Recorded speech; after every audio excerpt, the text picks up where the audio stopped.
Hello everyone, आज हम discuss करेंगे complete book list for UPSC exam 2024। यदि आप 2024 का यूपीएससी का एग्जाम देने जा रहे हो तो आपको किन किन किताबों से आपको अपनी तैयारी करनी चाहिए ताकि आप अपनी सफलता को प्रथम बार में सुनिश्चित कर सके, क्योंकि बेसिक एनसीईआरटी बुक और स्टैंडर्ड बुक का हमारी सफलता में महत्वपूर्ण योगदान होता है। तो ऐसे में हमारे लिए एक यूनिक और अच्छे सोर्स का चयन करना आवश्यक हो जाता है, जिसके माध्यम से अपनी सफलता को हम प्रथम प्रयास में ही सुनिश्चित कर सके। तो इस लेक्चर में, इस क्लास में केवल बुक लिस्ट के बारे में ही आपको नहीं बताया जाएगा, साथ साथ आपको यही बताया जाएगा कि बेसिक एनसीईआरटी की बुक और स्टैंडर्ड बुक को आप यूपीएससी के अप्रोच से कैसे पढ़ें और इसको पढ़ने के दौरान जो प्रॉब्लम्स आती है आप उस प्रॉब्लम को आप कैसे मैनेज करोगे। तो इस कड़ी में जो फर्स्ट पार्ट में बात करेंगे भूगोल की बात करें। ये बहुत से विद्यार्थियों के समूह की प्रॉब्लम होती है, भूगोल जो होता है ये समझ में नहीं आता है, जो है इसको समझने में प्रॉब्लम होती है, ये थोड़ा सा डिफिकल्ट माना जाता है। तो घबराने की जरूरत आपको नहीं है, अगर आप ईमानदारी से मेहनत से प्रयास करेंगे तो आप भूगोल को अच्छे से समझ सकते हैं। तो भूगोल देखिए, फर्स्ट पॉइंट आता है आपका बेसिक फाउंडेशन और दूसरा पॉइंट आता है आपका एडिशनल फाउंडेशन। तो बेसिक फाउंडेशन की बात करें, आप अपने बेसिक फाउंडेशन के लिए भूगोल में, अगर आप भूगोल में पहले, क्योंकि आपको पहले अपनी बेसिक फाउंडेशन बनाना पड़ेगा, जब आप बेसिक फाउंडेशन आप बनाओगे तभी आप एडिशनल फाउंडेशन की तरफ टर्न करोगे। तो बेसिक फाउंडेशन के लिए आपको क्लास 6 से 12, बेसिक फाउंडेशन के लिए आपको एनसीईआरटी की क्लास 6 से 12 की एनसीईआरटी आपको पढ़नी पड़ेगी। बेसिक फाउंडेशन के लिए क्लास 6 से लेकर के क्लास 12 तक की एनसीईआरटी आपको पढ़नी है। और जब आपका बेसिक फाउंडेशन अच्छे से कवर हो जाएगा तो इस बेसिक फाउंडेशन को अच्छे से कवर करने के बाद आप इसको एडिशनल बनाने के लिए आप जीसी लियोन की बुक इंग्लिश मीडियम के बच्चे ऐड कर सकते हैं, और जो इंग्लिश मीडियम के स्टूडेंट विद्यार्थी हो समीर सिंह की बुक क्या कर सकते हैं, ऐड कर सकते हैं। देखिए समीर सिंह की बुक जो है, समीर सिंह की बुक केवल आपको जो ये बुक जो है आपको कॉन्सेप्ट पे अच्छी पकड़ बनाएगी, ये बुक आपको कॉन्सेप्ट पे अच्छी पकड़ बनाएगी। फॉर एग्जांपल मैं बताता हूँ कि मैं दिल्ली में 1.5 लाख रुपए की कोचिंग किया था, तो वहां पे मेरे कोचिंग में 2 बार भूगोल पढ़ाए गए थे, तभी मुझे भूगोल अच्छे समझ में नहीं आया था। तो मुझे भूगोल कब अच्छे समझ में आया, कब मेरा भूगोल में मेरे मार्क्स अच्छे, भूगोल के क्वेश्चंस जो जियोग्राफी से जो क्वेश्चंस आते हैं, भूगोल से जो क्वेश्चंस आते हैं उसमें मेरे अच्छे मार्क्स कब आना शुरू हुए, तब आना शुरू हुए जब हमने बेसिक एनसीईआरटी को बुक को अच्छे से पढ़ा और उसके बाद समीर सिंह की बुक। देखिए जब मैं बेसिक एनसीईआरटी पढ़ रहा था तो एनसीईआरटी पढ़ने के दौरान जो कॉन्सेप्चुअल कुछ प्रॉब्लम्स होती है, वो जो प्रॉब्लम्स आती है उस प्रॉब्लम को दूर करने के लिए हमने ये जो समीर सिंह की बुक ली थी। तो इसमें जो है, क्योंकि अगर आप भूगोल पढ़ रहे हो उसमें जो प्रॉब्लम आती है, जो फिजिकल जो भौतिक भूगोल होता है उसमें प्रॉब्लम आती है, उसी कॉन्सेप्ट को समझने में दिक्कत आती है। जो इकोनॉमिक वाला पार्ट होता है उसमें उतना प्रॉब्लम नहीं आता, वो प्रॉब्लम आपके एनसीईआरटी से सॉल्व हो जाता है। जो मेजर प्रॉब्लम आती है भूगोल पढ़ने को, फिजिकल ज्योग्राफी, भौतिक भूगोल, अगर आप भौतिक भूगोल को अच्छे से समझ लेंगे तो आपका विश्व का जो भूगोल है वो भी अच्छे समझ में आ जाएगा, आपका भारत का भूगोल भी अच्छे समझ में आएगा। ठीक है, तो ये समीर सिंह की जो बुक है ये आपकी भौतिक भूगोल की बहुत अच्छी समझ बनाती है। देखिए जब भी आप भूगोल पढ़े तो सीधे आप भारत का भूगोल न पढ़े, पहले आप विश्व का भूगोल पढ़े, और विश्व का जब भूगोल पढ़ेंगे, जब एनसीईआरटी के लिए आप विश्व का भूगोल पढ़ेंगे तो उसके बाद उसको पढ़ने के बाद प्रॉब्लम आएगी, उस प्रॉब्लम को आप समीर सिंह की बुक से सॉल्व कर सकेंगे। समीर सिंह की बुक में कॉन्सेप्ट जो है फिजिकल भौतिक भूगोल बहुत अच्छे से दिया गया है। तो पहले मैं जब भौतिक भूगोल पढ़ता था एनसीईआरटी का तो मुझे समझ में नहीं आता था क्लास 11 की, जब मैं क्लास 11 की भौतिक भूगोल एनसीईआरटी की पढ़ता था, फिजिकल की भौतिक भूगोल, तो मुझे समझ में नहीं आता था भारत का भूगोल। लेकिन जब मैं समीर सिंह की बुक पढ़ना शुरू किया तो समीर सिंह की बुक से मेरा कॉन्सेप्ट बहुत अच्छे से बन गया, और जब मेरा वो विश्व का भूगोल अच्छे क्लास 11 की जो वर्ल्ड ज्योग्राफी जो विश्व का भूगोल होता है उससे मेरी पकड़ अच्छे से जब बनी, तो उस कारण से, और पकड़ कैसे अच्छे बनी उसमें समीर सिंह की बुक का बहुत महत्वपूर्ण योगदान है। और उसके बाद मेरा भौतिक भूगोल जो मुझे पहले समझ आया था वो मुझे अच्छे से, भारत का जो भौतिक भूगोल मुझे पहले समझ नहीं आता था वो मुझे बाद में अच्छे समझ में आने लगा। तो एनसीईआरटी जो 6 to 12 आप पढ़ते हो, इसको पढ़ने के दौरान जो प्रॉब्लम आती है, प्रॉब्लम ये आएगी कि कॉन्सेप्ट होंगे, कुछ हेडिंग्स होंगे जो आपको समझ नहीं आएंगे, उस प्रॉब्लम को कहां से दूर कर सकते हो, समीर सिंह की बुक से दूर कर सकते हो।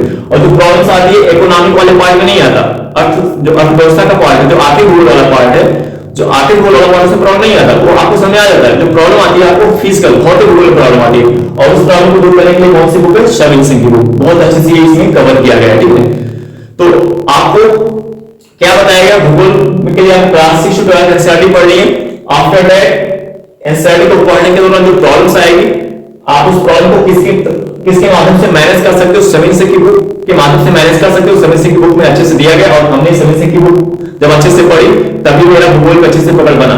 कोचिंग करने के बाद मेरा भूगोल अच्छे से पकड़ नहीं बना था। तो मेरा भूगोल अच्छे से पकड़ कब बना, जब मैं एनसीईआरटी के साथ साथ किस बुक को पढ़ा, समीर सिंह को पढ़ा। और सभी एनसीईआरटी बुक जब पढ़ता था, जो मुझे प्रॉब्लम आती थी उस प्रॉब्लम को भौतिक प्रॉब्लम किसमें आती है, फिजिकल वाले भौतिक भूगोल में प्रॉब्लम आती है। तो प्रॉब्लम को हमने किस बुक से दूर करने का प्रयास किया, समीर सिंह की बुक। और मुझे भूगोल बहुत अच्छे से समझ में आता, अब मुझे भूगोल में कोई दिक्कत नहीं होती। ठीक है, बहुत अच्छे से मेरी भूगोल पकड़ बन गई है।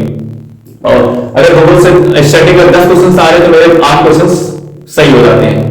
अगर 12 क्वेश्चन आ रहे तो मेरे 10 क्वेश्चन भूगोल से सही हो जाते हैं। उसके साथ एक पॉइंट और आपको ऐड करना, मैथ।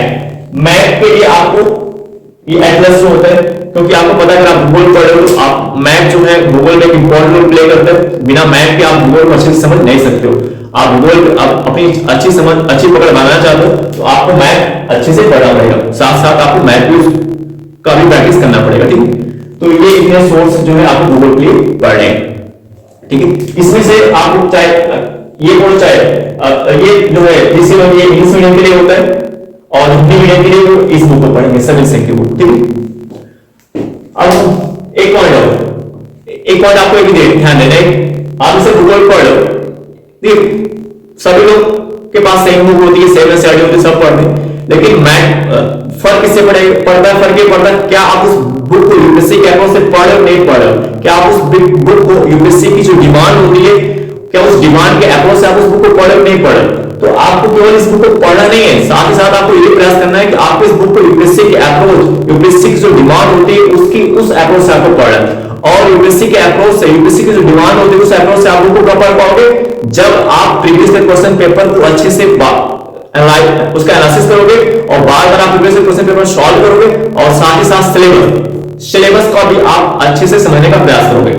तो यूपीएससी का अप्रोच इन बुक को पढ़ते, इन बेसिक इनसाइड बुक और स्टैंडर्ड बुक को पढ़ते समय आपके अंदर यूपीएससी का जो अप्रोच है, यूपीएससी की जो डिमांड होती है वो आपके अंदर कैसे डेवलप होगी, तो वो दो सोर्स से डेवलप कर लेंगे। एक होगा आपका प्रीवियस ईयर क्वेश्चन पेपर और एक होगा सिलेबस। ये दो सोर्स हैं जो आपके अंदर यूपीएससी के अप्रोच, यूपीएससी की जो डिमांड होती है वो आपके अंदर डेवलप करेंगे। ठीक है, अब बात करते हैं हिस्ट्री। तो हिस्ट्री में बात करें बेसिक फाउंडेशन के लिए आपको क्लास 6 to 8 एनसीईआरटी पढ़नी है, class 6 to 8 NCERT new NCERT. ठीक है, 6 to 8 new NCERT. After that आपको प्राचीन भारत एंशिएंट हिस्ट्री के लिए रामचरण शर्मा की बुक पढ़नी है। प्राचीन भारत एंशिएंट हिस्ट्री के लिए रामचरण शर्मा की बुक पढ़नी है। ये ओल्ड एनसीईआरटी होती है, ओल्ड एनसीईआरटी होती है प्राचीन भारत की रामचरण शर्मा की बुक, ये आपको पढ़नी है। ठीक है, एंशिएंट हिस्ट्री के लिए उसकी अगर आप इसको अच्छे से पढ़ लेते हैं, मल्टीपल टाइम आप इसका अच्छे से रिवीजन कर लेते हैं, पढ़ना होता है और अच्छे से पढ़ना होता है। अब अच्छे से आप इसको कब पढ़ पाएंगे, जब आप प्रीवियस क्वेश्चन पेपर को अच्छे से सॉल्व करेंगे, टेस्ट सीरीज को सॉल्व करेंगे, सिलेबस को अच्छे से समझेंगे, तब आप अच्छे से बुक को कवर कर पाएंगे। और जब एक बार आपने इस बुक को अच्छे से पढ़ लिया और 4 to 5 बार 4 to 5 टाइम 4 से 5 बार आपने इस बुक को अच्छे से रिवीजन कर लिया, तो फिर आपको दिक्कत नहीं है, फिर आपको एंशिएंट हिस्ट्री के लिए कोई बुक पढ़ने की जरूरत नहीं है।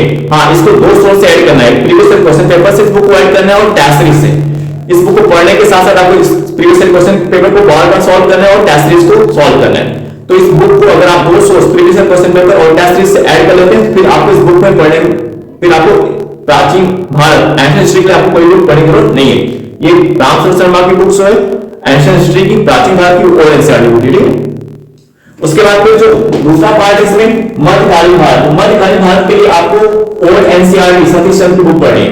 मध्यकालीन भारत के लिए आपको सतीश चंद्र की बुक ओल्ड एनसीईआरटी पढ़नी है, ये देख सकते हो। मध्यकालीन भारत के लिए सतीश चंद्र की बुक ओल्ड एनसीईआरटी को पढ़नी है। अगर आपने इस बुक को अच्छे से कवर कर लिया, अच्छे से पढ़ लिया, फिर आपको कोई भी सोर्स मिडिल हिस्ट्री के लिए पढ़ने की जरूरत नहीं है। साथ एक काम आप ये भी करना है, इस सोर्स को प्रीवियस क्वेश्चन पेपर और टेस्ट सीरीज से ऐड करना है। इस बुक को पढ़ने के साथ साथ आपको प्रीवियस क्वेश्चन पेपर बार-बार सॉल्व करना है और टेस्ट सीरीज को सॉल्व करना है। ये दो कंपोनेंट्स के साथ ऐड कर लोगे, फिर उसके बाद आपको किसी भी सोर्स की तरफ बढ़ने की जरूरत नहीं है। मिडिल हिस्ट्री के लिए मध्यकालीन भारत के लिए सतीश चंद्र की ओल्ड एनसीईआरटी बुक आपको पढ़नी है। अब बात करते हैं आधुनिक भारत। आधुनिक भारत के लिए आपको क्या पढ़ना है, बिपिन चंद्र की बुक। आधुनिक भारत के लिए आपको क्या पढ़ना है, बिपिन चंद्र की बुक पढ़नी है एनसीईआरटी की। बेसिक फाउंडेशन के लिए, बेसिक फाउंडेशन के लिए ये बुक आपको पढ़नी है। आधुनिक भारत के लिए बेसिक फाउंडेशन के लिए ये बुक एनसीईआरटी बिपिन चंद्र। उसके बाद ये बेसिक फाउंडेशन के लिए हो गया। फिर एडिशनल फाउंडेशन के लिए आपको यहाँ पे देखिए स्पेक्ट्रम, एडिशनल फाउंडेशन के लिए आपको क्या पढ़ना, स्पेक्ट्रम की बुक पढ़नी है। और ये बुक आप देख सकते हैं, ये स्पेक्ट्रम की बुक ये आपको पढ़नी है। देखिए इन दोनों बुक में क्या संबंध है कि आप सीधे अगर इस बुक को पढ़ना शुरू कर दोगे तो ये बुक आपको समझ नहीं आएगा। इसलिए आपको अगर इस बुक में अपना इंटरेस्ट डेवलप करना है, एक बार जब आपका इस बुक में इंटरेस्ट डेवलप हो गया तो फिर आपको इसी बुक को मल्टीपल टाइम रिवीजन करना, फिर कोई सोर्स पढ़ने की जरूरत ही नहीं है। लेकिन इस बुक में इंटरेस्ट कैसे डेवलप हो, इस बुक में जो टॉपिक्स और टॉपिक्स आपको पहले समझ में आए, उसके लिए आपको क्या करना पड़ेगी, बेसिक एनसीईआरटी बुक आपको पढ़नी पड़ेगी। तो ये जो बेसिक एनसीईआरटी बुक है, इसका रोल क्या, इसका रोल है कि आज उसको बेसिक एनसीईआरटी बुक को अच्छे से पढ़ोगे, अच्छे समझोगे, तब आप इस स्टैंडर्ड बुक को अच्छे से पढ़ पाओगे। और सीधा अगर आप इस स्टैंडर्ड बुक को पढ़ने आओगे तो ये बुक आपको समझ में आएगा नहीं, ये बहुत ही कॉम्प्लिकेट होगी। इसलिए इस बुक में आप अपना इंटरेस्ट अच्छे से डेवलप करना चाहते हैं, आप इस बुक को मल्टीप्लाई रिवीजन करना चाहते हैं, अच्छे से पढ़ना चाहते हैं, तो सबसे पहले आपको बेसिक एनसीईआरटी बुक आपको कवर करना पड़ेगा। ठीक है, इस बेसिक एनसीईआरटी बुक को कवर करने के बाद आपको ये स्टैंडर्ड बुक आपको पढ़ना है।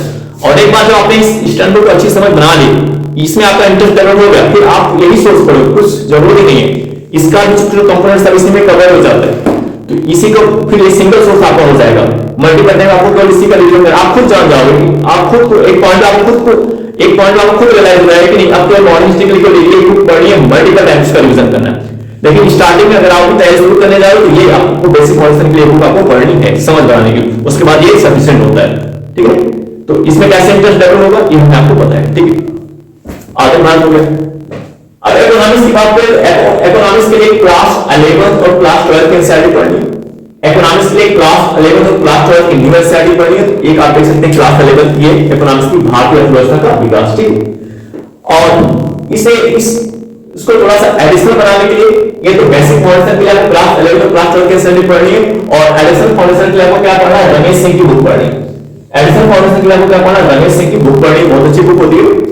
और उसके बाद इकोनॉमिक्स में आपको पता है करंट अफेयर्स एक इंपॉर्टेंट रोल प्ले करता है। एक चीज आपको यही बताऊं, इकोनॉमिक्स के करंट अफेयर्स में जो क्वेश्चंस, जो करंट अफेयर्स जो न्यूज में रहता है इकोनॉमिक्स का कोई भी टॉपिक, वहां पे जो बेसिक क्वेश्चन पूछता है वो स्टैटिक क्वेश्चन से क्वेश्चन पूछता है, स्टैटिक क्वेश्चन से। तो जो रमेश सिंह की बुक है इसमें स्टैटिक क्वेश्चन अच्छे से कवर किया गया, ये आपकी हेल्प करेगा।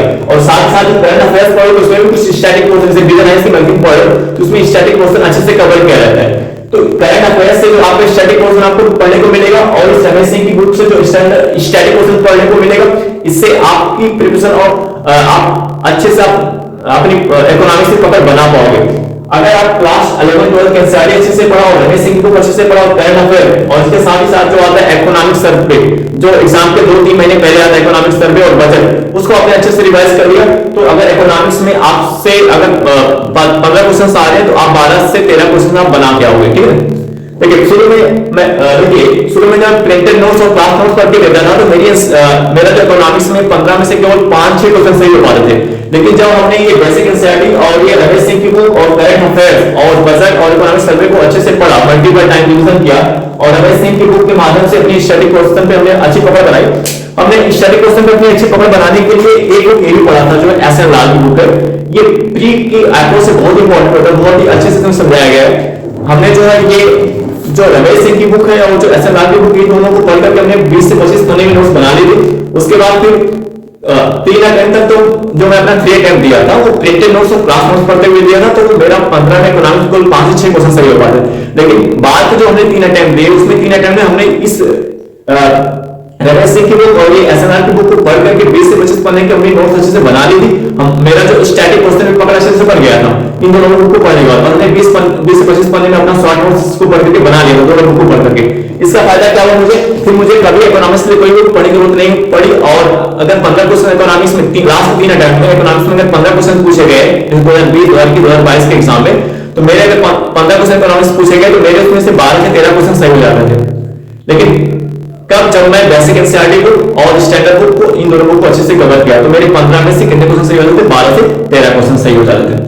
तो क्योंकि मेरी स्टडी क्वेश्चन अच्छे से पकड़ बन गई। और इसका फायदा ये जो करंट अफेयर्स था उसमें मुझे अगर पूरा इकोनॉमिक्स का करंट अफेयर्स पढ़ना है तो मुझे इकोनॉमिक्स वाला टॉपिक से तो पूरे इकोनॉमिक्स पूरी मंथली मैगजीन का जो है मैं जैसे 1 महीने की मैगजीन पढ़ रहा हूँ तो उसमें जो इकोनॉमिक्स वाला पूरा कंपोनेंट दिया रहता था इकोनॉमिक्स का, उसको मुझे पढ़ने में 2 घंटे लगते थे। क्यों 2 से 2 घंटे में पूरा कवर कर लेता था इकोनॉमिक्स वाला पोर्शन, क्योंकि मेरा स्टडी क्वेश्चन अच्छे से कवर हो गया था। तो क्योंकि यूपीएससी में जो क्वेश्चन पूछा जाता है इकोनॉमिक्स वो भले ही जो है करंट का आए, करंट में जो न्यूज में वहां से पूछा, लेकिन उसका स्टैटिक क्वेश्चन पूछा जाता है। ठीक है, तो ये इकोनॉमिक्स के लिए हमने अपना अनुभव शेयर किया, दोनों अनुभव हमने शेयर किया कि जब मैं अपना शुरू का 3 अटेम्प्ट प्रिंटेड नोट्स और क्लास नोट्स करके देता था, तो मेरे इकोनॉमिक्स में 15 क्वेश्चंस में केवल कितने सही हो पाते थे? अगर 14 से 15 क्वेश्चन पूछा गया तो मेरे कितने सही हो पाते थे? तो 5 से 6 क्वेश्चन सही हो पाते थे। लेकिन तब हमने अपने सोर्स को चेंज कर दिया, तो सोर्स को चेंज करने के बाद हमने बेसिक एनसीईआरटी से कवर किया, फिर स्टैंडर्ड बुक में हमने रमेश सिंह की और एस.एन. लाल की बुक को अच्छे से पढ़ा, ये दोनों बुक अच्छे से पढ़ा। इन दोनों बुक को पढ़ने के बाद हमने इन दोनों बुक को, ये जो दोनों बुक है, इन दोनों बुक को पढ़ने के बाद हमने अपनी स्टैटिक पोर्शन पे, क्योंकि क्वेश्चंस में मुझे पता था कि मेरा स्टैटिक पोर्शन कमजोर, इसलिए मेरे क्वेश्चन सही नहीं हो पा रहे, तो हमने इन दोनों बुक को पढ़ने के बाद अपना स्टैटिक पोर्शन अच्छे से कवर किया। और जब मैं इस दोनों बुक को पढ़ने के बाद अपना स्टैटिक पोर्शन अच्छे से कवर किया, तो जो करंट अफेयर्स होता था इकोनॉमिक्स का, उसमें कोई दिक्कत नहीं आती थी। इन दोनों बुक को पढ़ करके मैं कितने पन्ने नोट्स बना लिया था? 20 से 25 पन्ने। और जब भी कोचिंग की बात करोगे, कोचिंग का प्रिंटेड नोट्स और क्लास नोट्स मिलाकर के 150 पन्ना हो जाता है। कोचिंग की बात करोगे, कोचिंग की प्रिंटेड नोट्स क्लास नोट्स मिला के पढ़ोगे 150 पन्ना हो जाएगा। और यहाँ इन दोनों बुक को पढ़ने के बाद खुद से पढ़ने का यही फायदा होता है, सेल्फ स्टडी करने का यही फायदा होता है कि आप अपने हिसाब से पढ़ते, अपने मेहनत से पढ़ते हो, तो आपकी नोट्स भी शॉर्ट होती है, आप उसको मल्टीप्लाई रिवीजन कर पाते हो। तो हमने दोनों बुक को पढ़ने के बाद पढ़ करके 20 से 25 पन्ने के नोट्स बना लिए और उसको स्टडी क्वेश्चन मेरा अच्छे से कवर हो गया। तो मेरे इकोनॉमिक्स में 15 में से 12 से 13 क्वेश्चन सही हुए।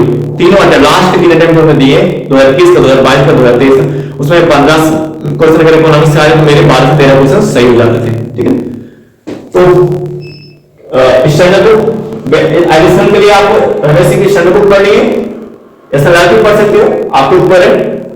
करंट अफेयर्स प्लस बजट और इकोनॉमिक सर्वे, जो दो एग्जाम के 2-3 महीने पहले आता है, उसको आपको पढ़ना रहता है।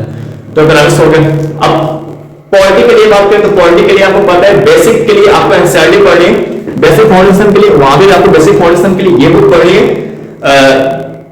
भारत का संविधान सिद्धांत, ये बुक पढ़नी है आपको बेसिक एनसीईआरटी के, बेसिक के लिए आपको ये बुक पढ़नी है।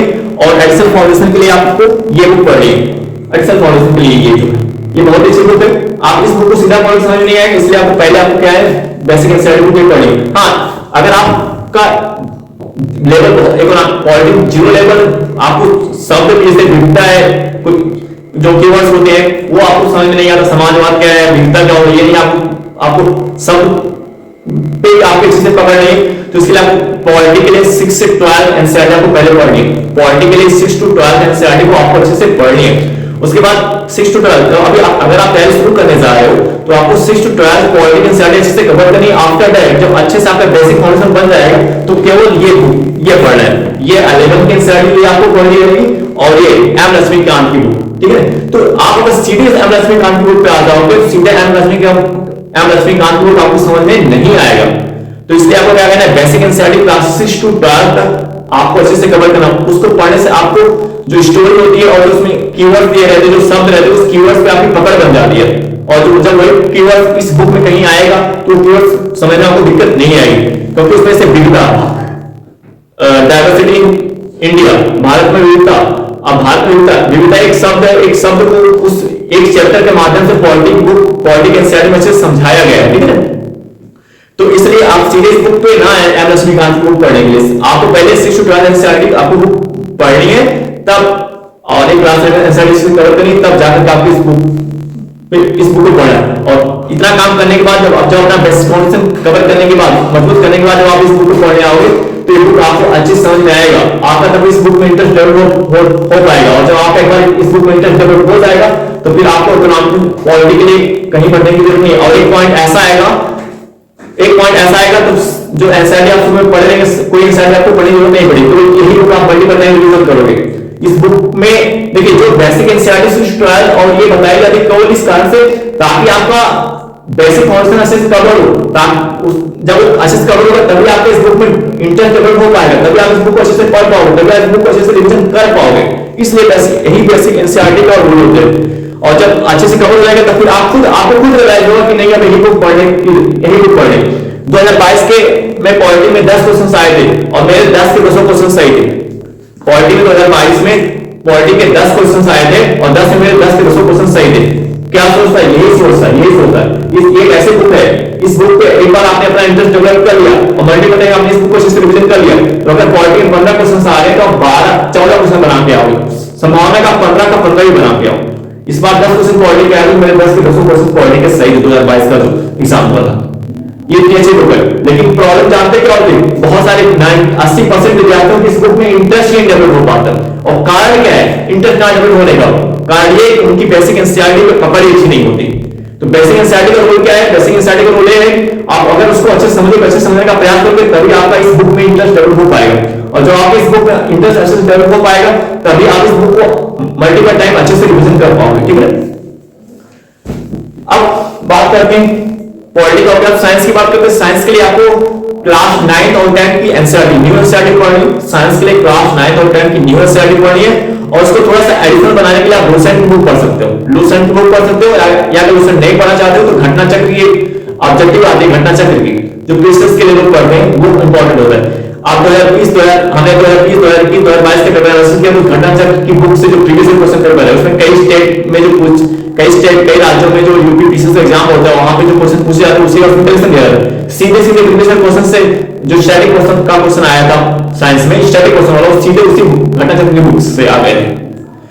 तो साइंस के लिए आपको क्लास 9 10 बेसिक फाउंडेशन के लिए आपको क्लास 9 10 की न्यू एनसीईआरटी पढ़नी है। साइंस के लिए क्लास 9 और 10, और एडिशनल फाउंडेशन के लिए चाहे आप लूसेंट पढ़ सकते हो, अगर आप लूसेंट नहीं पढ़ना चाहते तो आपको घटना चक्र की जो पीसीएस के लिए बच्चे पढ़ते हैं आप उसको पढ़ सकते हैं। अब बच रहा है पर्यावरण, तो पर्यावरण के लिए आपको क्या करना है? बेसिक फाउंडेशन के लिए क्लास 12 की जीव विज्ञान की बुक आती है, क्लास 12 की जीव विज्ञान की बेसिक फाउंडेशन के लिए वो पढ़ना है। और एडिशनल फाउंडेशन के लिए आपको पढ़ना है, एडिशनल फाउंडेशन के लिए आपको पढ़ना है दृष्टि आईएएस की जो दृष्टि आईएएस की आती है पर्यावरण की बुक, दृष्टि आईएएस की पर्यावरण की बुक आती है, उसको आप एडिशनल फाउंडेशन के लिए पढ़ सकते हैं। या शंकर आईएएस की जो होती है पर्यावरण, आप उसको पढ़ सकते हैं। बहुत सारे लोग शंकर आईएएस का भी पढ़ते हैं।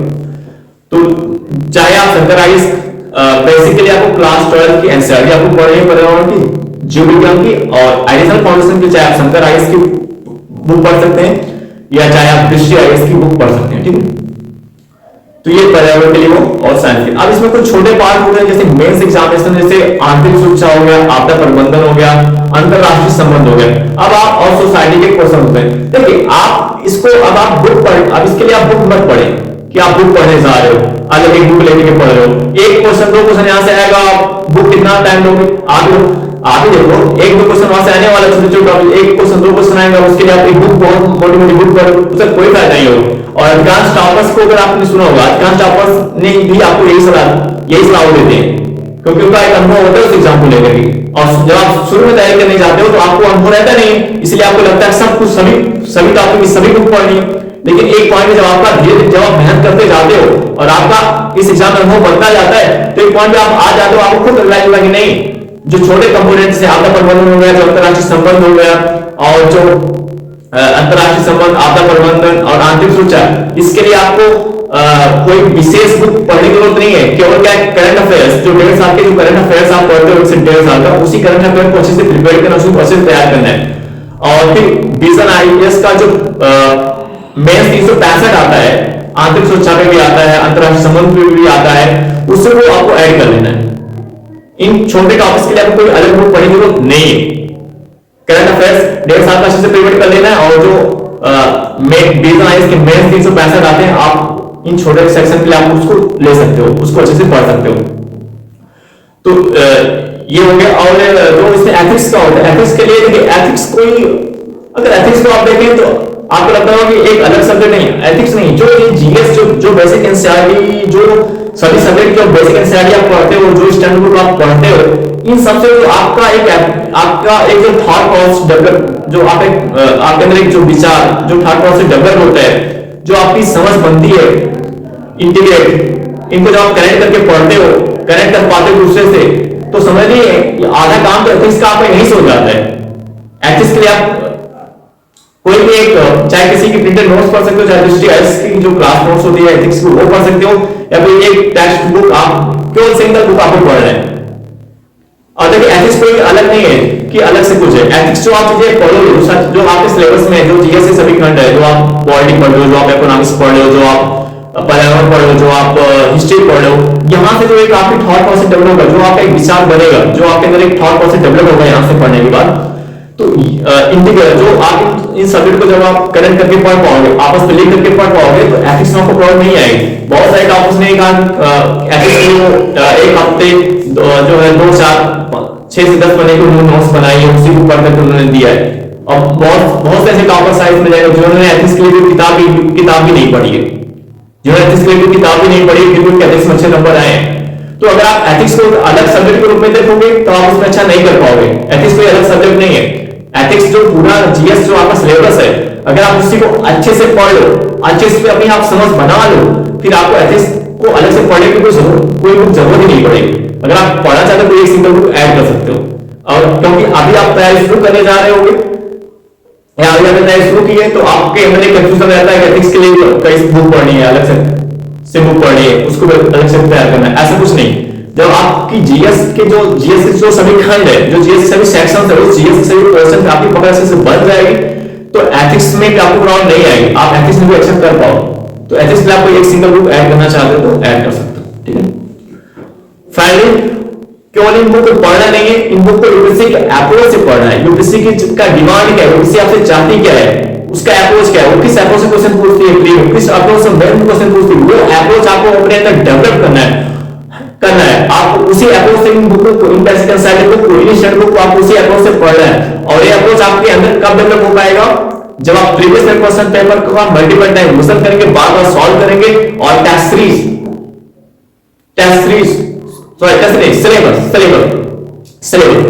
यूपीएससी का अप्रोच आपके अंदर कैसे डेवलप हो पाएगा, प्रीवियस क्वेश्चन पेपर को मल्टीपल टाइम आप रिविजन करेंगे और सिलेबस को अच्छे से समझने का प्रयास करेंगे। तो ये दो सोर्स हैं जो आपके अंदर यूपीएससी के अप्रोच डेवलप करेंगे। यूपीएससी का डिमांड है, यूपीएससी किस अप्रोच से क्वेश्चन पूछता है, ये अप्रोच आपके अंदर लाएंगे। कौन दो सोर्स है, प्रीवियस क्वेश्चन पेपर और सिलेबस, इसको आपको अच्छे से कवर करना है।